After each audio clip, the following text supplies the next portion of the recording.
When they arrived at the clinic, it was very hard, psychologically speaking.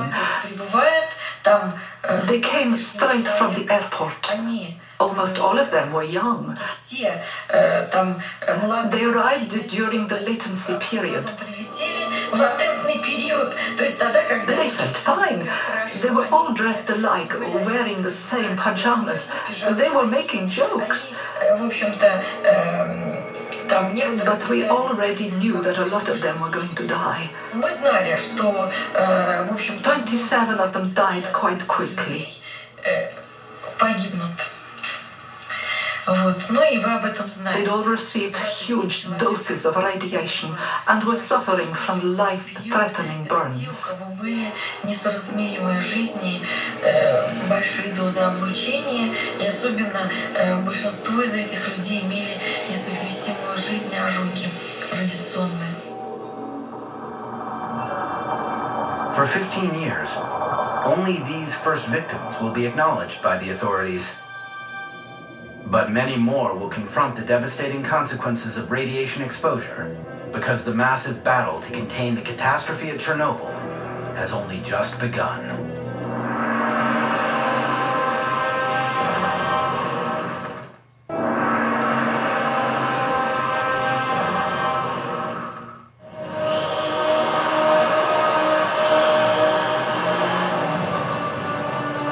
One week after the explosion at Chernobyl, a massive evacuation is finally underway. The close-by town of Pripyat and the larger city of Chernobyl, roughly 4 miles from the plant, are completely evacuated. So are all the villages within a 19-mile radius. 130,000 people are moved, many of whom have already been dangerously contaminated.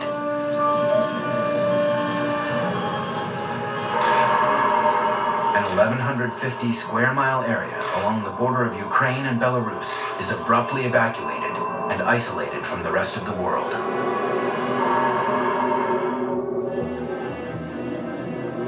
Meanwhile, the radioactive cloud continues to drift over Europe. It floats over Bavaria and northern Italy. Radioactive cesium-137 and iodine-131 rain down on the south of France and Corsica. Crops and pastures are seriously contaminated. While French authorities deny its presence, the cloud reaches Great Britain and spreads into Greece. In Chernobyl, the level of radioactivity continues to climb. 6,000 tons of sand and boric acid have filled the hole. But underneath this gigantic plug, 195 tons of nuclear fuel is still burning, giving off incredible heat that is gradually melting the sand. On the surface of the plug, cracks begin to appear.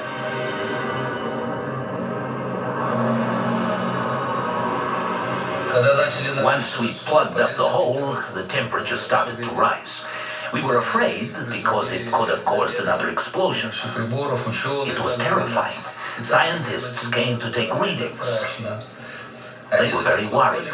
They were afraid the critical temperature would be reached and it would set off a second explosion. That would have been a terrible tragedy. The cement slab below the reactor core is heating up and in danger of cracking. The magma is threatening to seep through.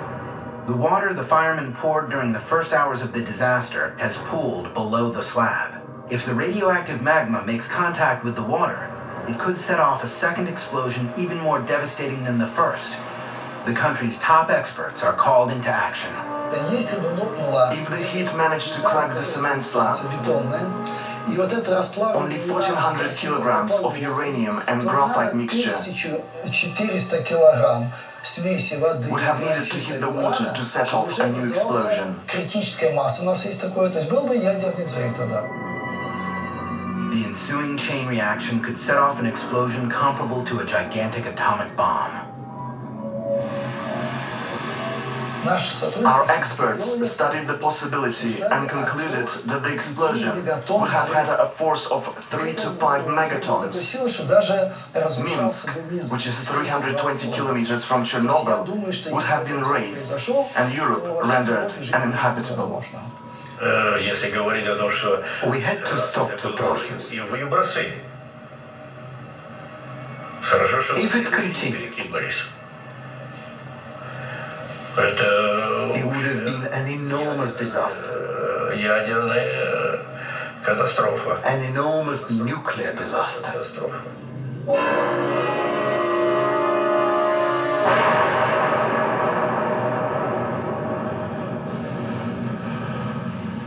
This second explosion would have been accompanied by a terrible shockwave and a massive rise in radioactivity that could have claimed thousands of lives in a matter of hours. Thank God it didn't happen. There were trains with over 1,000 cars in Minsk, Gomel, and Kiev ready to evacuate the population. The situation is critical. In Moscow, the State Commission decrees two emergency measures. First, send in a battalion of firemen to drain the water from under the reactor. They will later be declared national heroes, but will suffer from radiation sickness the rest of their lives. Second, seal the breach more effectively to bring the temperature down once and for all. In 2 days, General Antochkin's men will drop 2,400 tons of lead into the reactor. When we started dumping lead in, the temperature went down right away. It absorbed well and sealed the hole as it melted, so there was less radiation. But some of this lead melts when it hits the blaze and vaporizes into the atmosphere. 20 years later, traces of it can be found in the sick children of Chernobyl. It's highly criticized today, but given the situation, there was no better solution. And all the people, military or civilians, officers or not, worked selflessly. I participated in this first stage, and I can tell you, it had to be done. It was heroism. During this operation, 600 pilots are fatally contaminated with radiation. All of them will die. But their efforts only buy a few days. Although it has been covered over, the fire still isn't out. Flying over in helicopters isn't solving the problem. They need to get closer. Go down into the breach. But how? The blueprints of the plant reveal that the active zone can be approached through the cable and pipe tunnels, built out of thick cement. A delegation of technicians from the Kurchatov Institute venture into the labyrinth. It's tough going. Parts of the tunnels have collapsed in the explosion.